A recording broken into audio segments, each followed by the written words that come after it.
Assalamualaikum warahmatullahi wabarakatuh. Bismillahirrahmanirrahim. Alhamdulillahirabbil alamin. Allahumma shalli wa sallim ala sayyidina wa habibina syafaati qurrati ayuna sayyidina maulana Muhammad wa ala alihi wa sahbihi wa man tabi'ahum bi ihsanin ila yaumiddin. Amma ba'du. Qala rabbi shrah li sadri wa yassir li amri wa hlul 'uqdatam min lisani yafqahu qawli. Amma ba'du. Ma'asyiral muslimin jamaah Bagak TV dunia religi yang berbahagia. Semoga kita selalu berbahagia selalu di dunia akhirat, bercontohnya berjuang akhirat, selamat dunia selamat akhirat. Ma'asyiral muslimin, baiklah kita saat ini akan membahas tentang manfaatnya rukun Islam. Ma'asyiral muslimin, kita tahu bahwa kalau kita beli mobil, kita beli motor, mesti ada namanya buku panduannya. Kalau kita bekerja di instansi pemerintah atau bekerja mengerjakan proyek, kita juga akan tahu yang namanya buku panduan, ada SOP-nya, ada kemudian yang namanya hak dan kewajiban. Nah, maka inilah manfaat, salah satu dari manfaat rukun Islam itu sendiri, yaitu kita akan tahu hak dan kewajibannya. Kita oleh Allah diciptakan di dunia ini tentu juga ada hak dan kewajibannya. Haknya nopo? Haknya kita nanti insyaallah bisa bahagia di dunia di akhirat, berjuang akhirat, selamat dunia selamat akhirat, di dunia bahagia, mati husnul khotimah, meninggal masuk surga. Amin Allahumma amin. Tolong komen amin ini yang amin, moga-moga oleh Allah dikabulkan nggih. Amin Allahumma amin. Berjuang dunia akhirat, selamat dunia selamat akhirat, di dunia bahagia, mati husnul khotimah, meninggal masuk surga. Itu harapan kita semuanya. Lantas apa hubungannya itu dengan rukun Islam? Nah, Allah membuat rukun Islam ini arkanul Islam khamsah. Rukun Islam itu ada 5, yaitu yang pertama baca syahadat, yang kedua menegakkan sholat, yang ketiga membayar zakat, yang keempat berpuasa Ramadan, dan yang kelima naik haji kalau mampu. Ini adalah 5 tahapan kewajiban yang kita lakukan. Kalau kita ingin surga, ingin hak dapat surga, tentukan lakukan kewajiban itu dulu. Kalau kita ingin bahagia, hidup ini bahagia, hatinya ayem, adem, tidak gemerungsung begitu, tidak apa-apa panas gitu, kita bisa sabar, tidak marah-marah. Nah, itu lakukanlah di antara 5 hal ini, nanti kita akan dapat hak itu. Lakukan kewajiban dulu, yaitu 5 ini, rukun Islam ini, maka nanti haknya kita dapatkan. Itulah kira-kira kurang lebihnya. Karena bagaimanapun juga Allah menciptakan kita di dunia ini seperti layaknya mobil.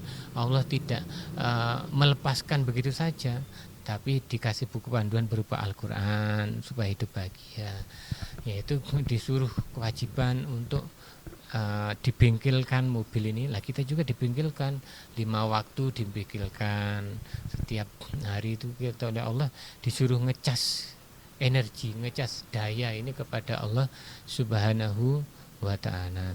Bagaimana kita menghidupi pekerjaan yang rumit ini, bagaimana kita harus ditarget sama perusahaan, yang bagaimana kita supaya harus melayani konsumen yang mungkin belum puas, bagaimana kita menciptakan karyawan yang bagus, kita menghasilkan produk yang bagus.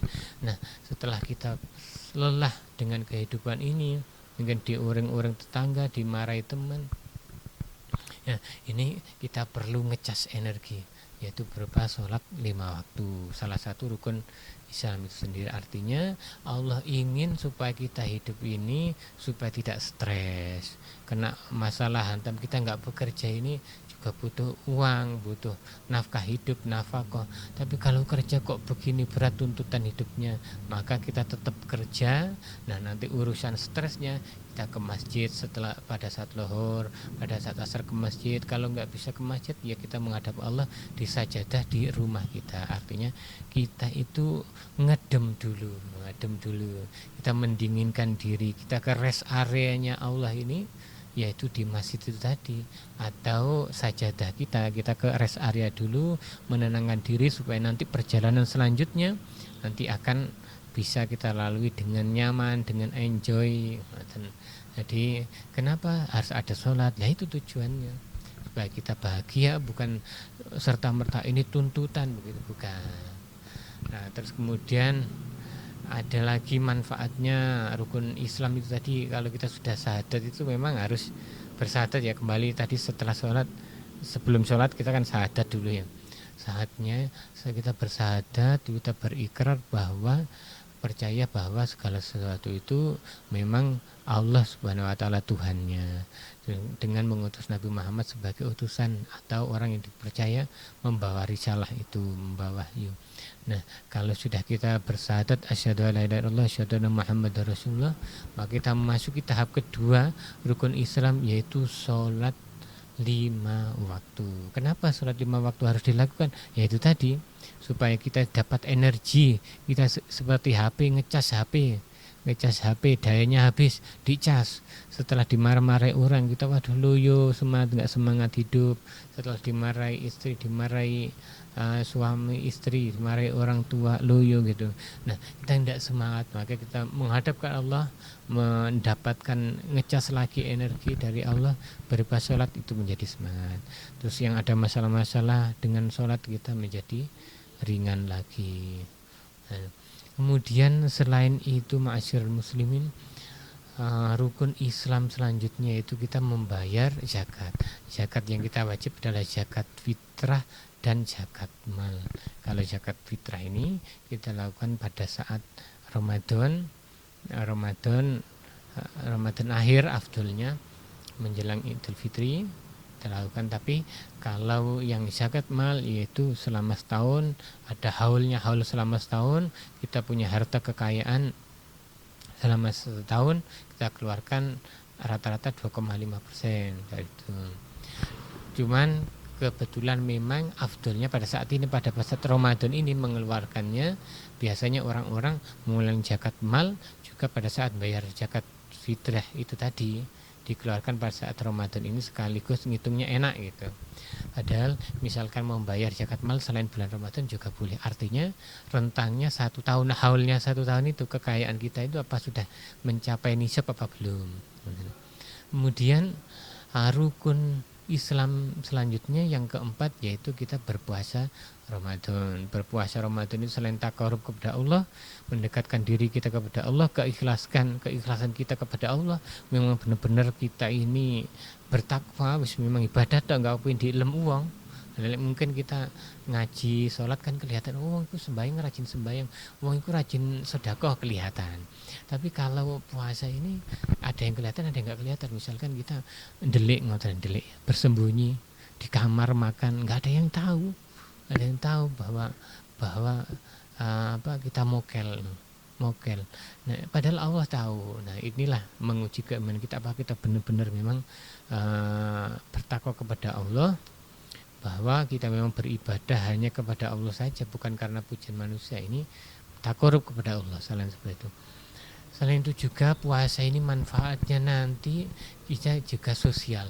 Jadi Allah itu ingin orang-orang yang kaya, orang-orang yang berada itu juga merasakan rasa empati. Itu ternyata saudara kita yang kurang mampu seperti ini rasanya ya, kurang mampunya juga nggak bisa makan dari pagi sampai sore, ini rasanya seperti ada empati seperti itu.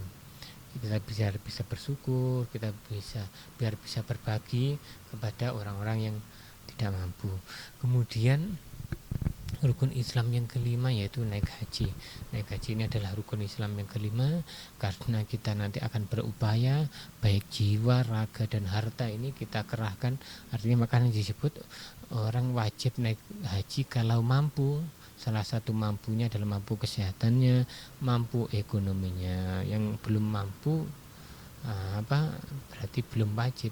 Tetapi kebanyakan di antara kita ini saking sangat kepinginnya naik haji, menunaikan ibadah haji, sehingga sampai nyicil-nyicil, ada angsuran, ada arisan Mas, ada arisan di pasar-pasar itu, arisan haji.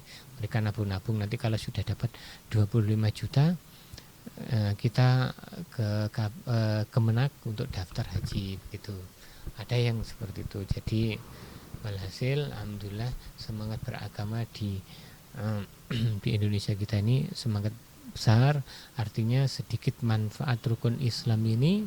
Kita berangkat dari sesuatu yang diwajibkan oleh Allah, sesuatu wajib yang seolah-olah berat, tetapi ini menjadi sesuatu kebutuhan. Artinya apa? Ini memang seolah-olah kayak wajib 5 hal yang Allah wajibkan kepada kita, tapi sebenarnya ini adalah 5 tahap kita ini bisa mencapai kebahagiaan. Kalau kita bisa melakukan 5 hal ini dengan bagus, maka insya Allah hak-haknya yang Allah berikan itu akan kita dapatkan.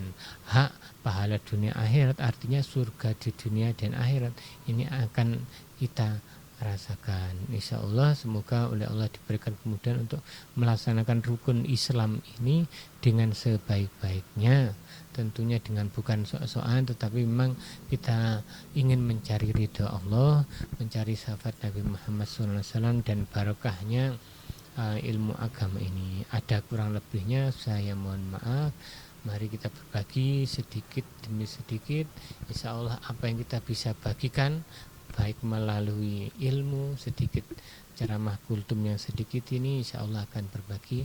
Yang menyampaikan dapat pahala, tukang syutingnya Pak Sugianto dapat pahala, Pak TV dapat pahala, yang mendanai produsernya dapat pahala, bahkan kita yang share, yang mendukung juga dapat pahala, yang ngeklik itu mendukung, sehingga algoritma kebaikan, algoritma nilai-nilai keagamaan ini muncul di Google, di YouTube itu semakin banyak. Oh ternyata di Indonesia banyak yang nge-tag, yang nge-share, yang komen tentang masalah-masalah agama, akhirnya masalah-masalah agama diperhatikan. Nah, itu akhirnya kita juga akan mendapatkan pahala tersendiri yang mungkin kita tidak tahu pahala ternyata banyak sekali ya.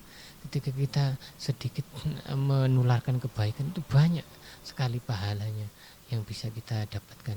Ya, mungkin nggak mengira bahwa apa yang kita share ini kita nge-share ke teman, misal ke anak kita. Oh ternyata anak kita nge-share juga ke orang lain. Nah kita kan nggak tahu orang lain nge-share juga ke temannya. Ada sekian banyak orang yang nge-share itu, padahal kita nge-share pertama ya,